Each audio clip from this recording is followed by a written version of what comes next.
జీవితంలో ఎప్పుడైనా కష్టాలు వస్తే అప్పుడు ఈ మద్యమే తోడుంటుంది. మద్యం సమాధానం ఇస్తుందా? సమాధానం కాదు, కష్టాలు మర్చిపోయేలా చేస్తుంది. ఈ ముసల్దానికి 2 గుక్కలకే తలకెక్కింది. మరో మాట, రానాగారు మందులు వేసుకునేందుకు ఒప్పుకోవడం లేదు. శీర్షాసనం వేస్తున్నారు. ప్రపంచమే తలకిందులుగా ఉంది పిల్ల. నేరుగా చూడాలంటే తలకిందులు కాక తప్పదు. గంగాజలం తాగాల్సిన వయసులో మద్యం తాగితే ఇలాంటి తిక్క తిక్క మాటలే మాట్లాడతావు ముసలి. ఎలా నవ్వుతుందో చూడు. ఉదయం కరవడానికి మీద పడింది. అన్నట్టు ఉదయం జరిగిన దానికి మరోసారి సారీ. మేం కాస్త పరధ్యానంగా ఉన్నాం. మాకెందుకు అనిపించింది గాయత్రి బతికే ఉందని.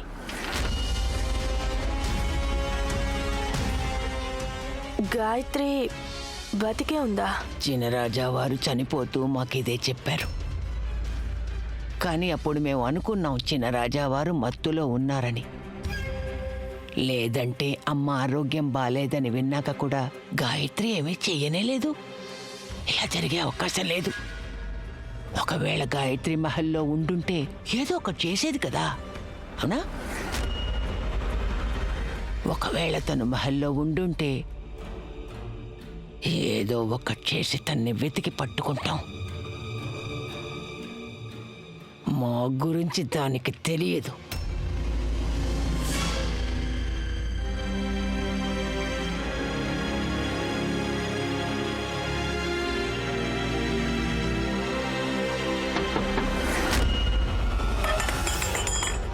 సావిత్రి, అన్నం తినవా? నువ్వు పోకగా నేను ఇప్పుడే వస్తా. సరే అయితే.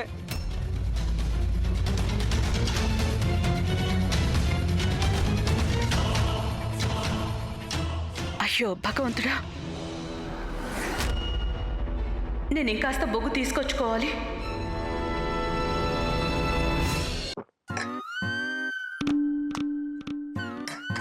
పెద్దరాని అమ్మా, ఇంకా తీసుకురా. ఏమాత్రం నష లేదు.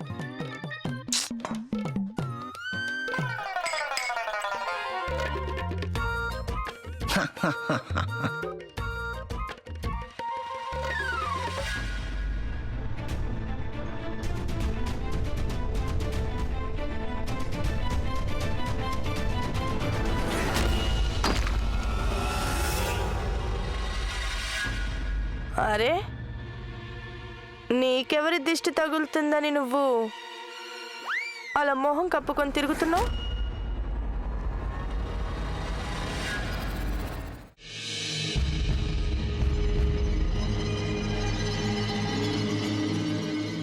ఏమైంది పెద్దరాని అమ్మ? మీరు ఆ నల్ల పిల్లి దగ్గరికే వెళ్ళొస్తున్నారు కదా? మీకు తెలీదా నల్ల పిల్లులంటే పెద్ద అపశకనం అని? ఆడండి. మేము దారి కడ్డొచ్చామంటే నల్ల పిల్లులు కూడా అక్కడికక్కడే చస్తాయి. అర్థమైందా పిల్ల? ఊరికి చూద్దామని వెళ్ళాం ఏం చేస్తోందో. నీకు కూడా నిద్ర లేకుండా చేస్తుంది కదూ ఆ నల్ల పిల్లి. అవును పెదరాని అమ్మా, మరి మీరు ఒక్కరు ఎందుకు వెళ్ళారు? మమ్మల్ని కూడా వెంట తీసుకెళ్లాల్సింది. మన ఇద్దరం కలిసి ఆ పిల్లికి తోక తెంచేసేవాళ్ళం. ఇంతలోనే ఏమైంది చెప్పు. దుర్గమ్మ దయతలిస్తే ఎన్నో అవకాశాలు వస్తాయి, ఎన్నో. పెదరాని అమ్మా, ఇక మాకు నిద్ర వస్తోంది, మేము పడుకోవడానికి వెళ్తున్నాం. సరే, శుభరాత్రి. సాక్ష్యం దొరకలేదు కానీ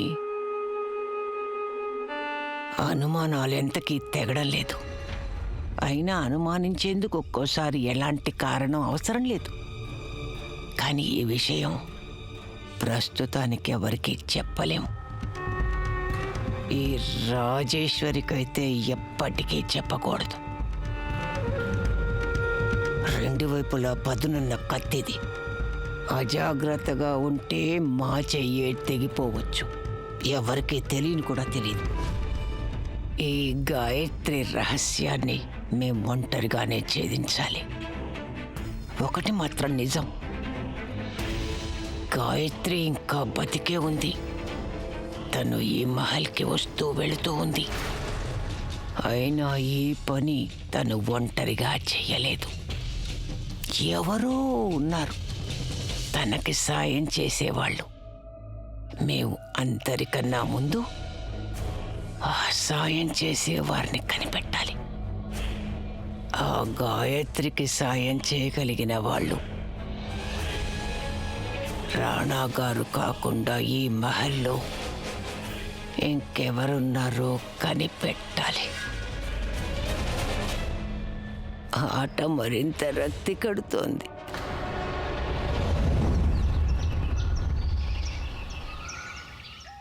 నేను నిజమే చెప్తున్నాను రాణి గాయత్రి. నేను ఈ మహల్లో అన్ని మూలలో వెతికేశాను, కానీ ఎక్కడ స్వర్ణ జాడ కనపడలేదు.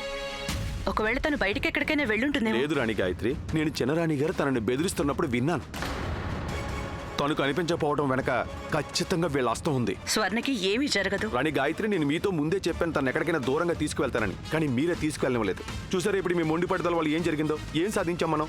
ఒకవేళ తనకి ఏదైనా అయితే నేను ఇలా చేతులు కట్టుకుని చూస్తూ కూర్చొని నేను వెళ్ళి రాజావారిని నిలదీసి అడుగుతాను. ఏ అధికారంతో నువ్వు చిన్నరాజావారిని నిలదీస్తావు? నిజం చేదులాగే ఉంటుంది, కానీ అదే నిజం. నువ్వు రాజావారిని నిలదీయలేవు. నువ్వు ఈ మహల్లో ఒక మామూలు పనివాడివి. అవును, నేను పనివాడినే, కానీ ఈ పనివాడు రాకుమారిని ప్రాణానికి ప్రాణంగా ప్రేమిస్తున్నాడు. మీరేం చెప్పినా సరే నేను తనని ఎలాగైనా వెతికి తీరుతాను. ఆ తర్వాత రాజావారిని నిలదీయడం వల్ల ఆయన నిన్ను అయితే కారాగారంలో బంధిస్తారు, లేదా నిన్ను చంపేస్తారు. మరి స్వర్ణకి సాయం చచ్చాక చేస్తావా, లేక కారాగారంలో బందీగా ఉండగానా? నీ తొందరపాటుతనం వల్ల స్వర్ణ మరింత ప్రమాదంలో పడుతుంది లక్ష్మణ్. అదీకాక మనకెంతవరకు నిర్ధారణ కాలేదు స్వర్ణ నిజంగా మాయమైందా లేక తనే వెళ్ళిందా. కానీ రాణి గాయత్రి, అంత మాత్రం చేత మనం చేతులు కట్టుకుని కూర్చోవాలని ఏమీ లేదు కదా. అయితే ఇప్పుడు చెప్పండి, ఏం చేయమంటారు మీరు? మనం రాజావారిని నిలదీయలేం, కానీ ఆయన మనకి ఖచ్చితంగా సమాధానం ఇవ్వగలరు. అంటే నేను ఇప్పుడు చేయబోయే పనితో రాజావారు తప్పకుండా సమాధానం చెప్పాలి. అసలు స్వర్ణ ఇప్పుడు ఎక్కడుందో.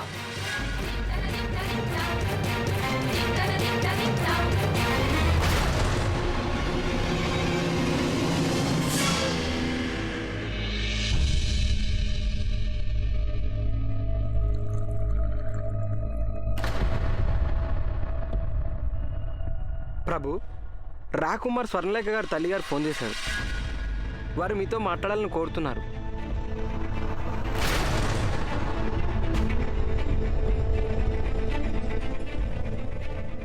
Excuse me.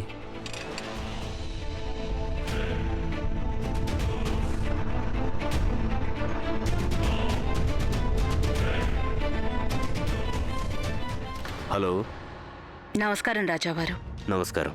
మేము రాజకుమారి స్వర్ణలేఖ అమ్మ చంద్రకళని మాట్లాడుతున్నాం.